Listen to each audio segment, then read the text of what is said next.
Respect. But we got fight to happen. We're over here. We're over there. You know you don't want no smoke. You know I want all the smoke. You know I want all the smoke. With the 1-3 kick. Listen, I give you a respect for that, but I want that smoke. You know that. I've always been here. Today I started this.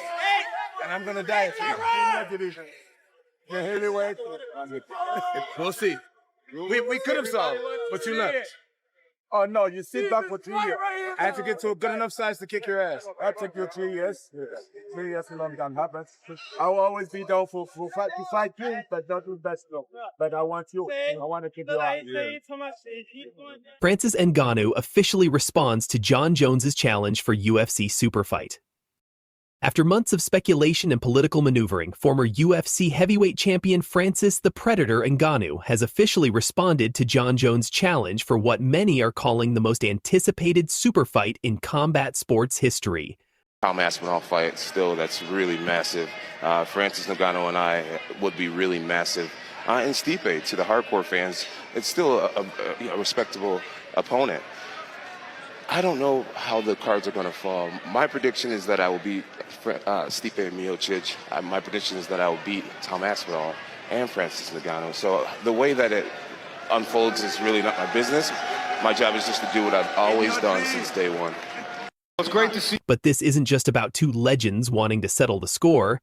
There's big money, promotional politics, and one very angry interim champion caught in the crossfire. Let's break down everything you need to know about this developing story. It all started when Jon Jones took to social media last night, issuing what many consider his most serious challenge yet to Francis Ngannou. Jones wrote, "I'm hearing Francis Ngannou is still interested. Now we're talking. That's a real super fight, a clash of champions, not just hype." The current UFC heavyweight champion continued, emphasizing the legacy aspect. Two kings from different roads, not just one legend facing a mouth that's hot right now, but two real legacies colliding. Ngannou, who rarely uses social media, broke his silence with a response that sent shockwaves through the MMA community. In typical Ngannou fashion, he kept it short but powerful.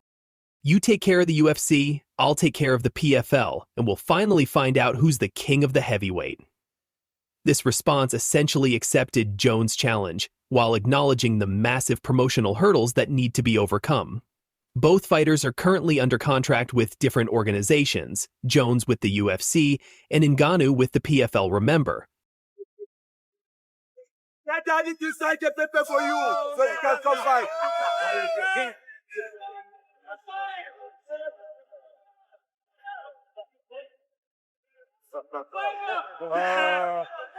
Tell your daddy to release you.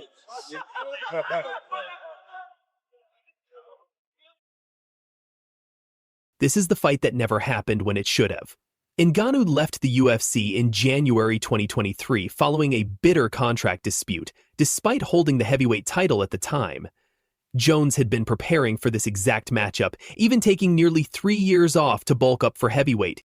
Here's where things get complicated. While PFL executives like Don Davis have always been open to big-money cross-promotional fights, they previously allowed Ngannou to box Tyson Fury and Anthony Joshua, the UFC side presents a much bigger challenge. He was quite special because he stopped me. He did what Tyson Fury couldn't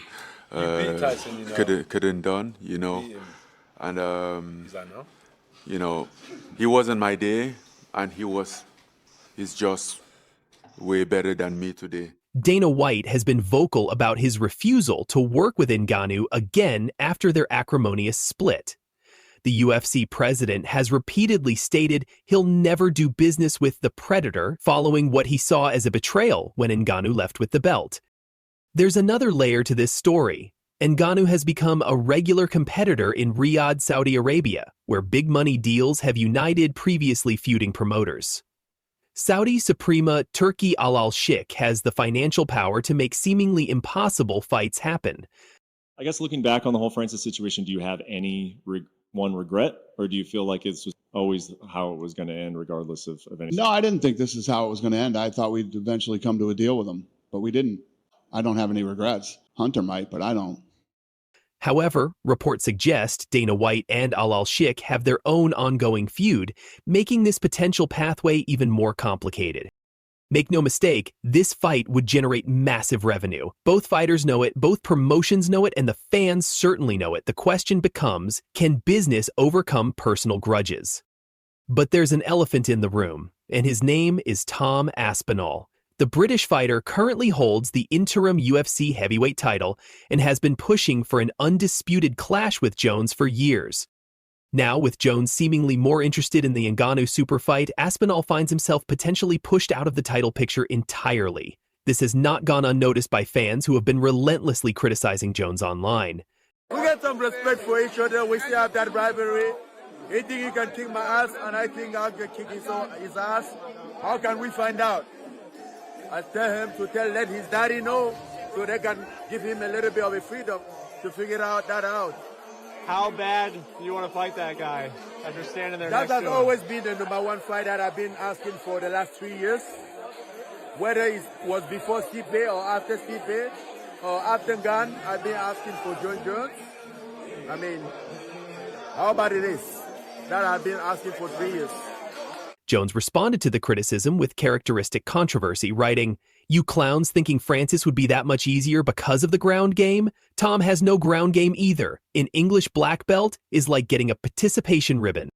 This comment about Aspinall's Brazilian jiu-jitsu credentials has only added fuel to the fire, with many fans accusing Jones of ducking the interim champion. Here's an interesting wrinkle. Ngannou technically never lost the undisputed belt. He was stripped due to contract disputes, not defeat. This means he has a legitimate claim to being the lineal heavyweight champion, a status he's marketed during his boxing matches and PFL appearance. But I think, like, for you, for a young fighter, there's no greater source of inspiration than a guy like yourself. I mean, if you look at your career, you've only been fighting for 10 years. Look at all you've accomplished. UFC heavyweight champion, fought two of the best boxers alive. You're an international superstar. You made millions of dollars. Like, that is the height of inspiration. The MMA community has erupted since this story broke. Fans are split between excitement for the super fight and frustration over Aspinall's situation. One fan wrote, "Finally the best heavyweight match between Francis and Tom for undisputed HW title. Jones already retired since long time ago." Another said, "Book Ngannou versus Tom Aspinall. That's bigger fight than Jon versus Aspinall." This entire situation began when Ngannou's head coach Eric Nixick revealed to Home of Fight that the Predator would be open to a UFC return. According to Nixick, enough time has passed for the business issues to potentially be resolved, and Ngannou still wants elite competition. Let's be honest about the challenges ahead. Despite both fighters wanting this fight, the promotional and business hurdles are enormous. The UFC would need to work with PFL in some capacity or find a way to secure Ngannou's services. Dana White would need to swallow his pride and make a deal with someone he's publicly feuded with, and all of this would need to happen while managing the Tom Aspinall situation. How you feeling, Francis? I feel good. What do you make of Jon Jones getting hurt, my man? Well, it's a sad news, but Right? you know, it's something that happened in the sport. When you do the sport, you have to. It happens sometimes, but What words of encouragement would you give him, Francis? What words of encouragement would you give him? well, I wish him well recovery to get back on his feet, Yeah. and then get back and fight. All right. Thank you, Francis. Appreciate You're it. welcome. So there you have it. Francis Ngannou has officially responded to Jon Jones, and the MMA world is buzzing with possibilities.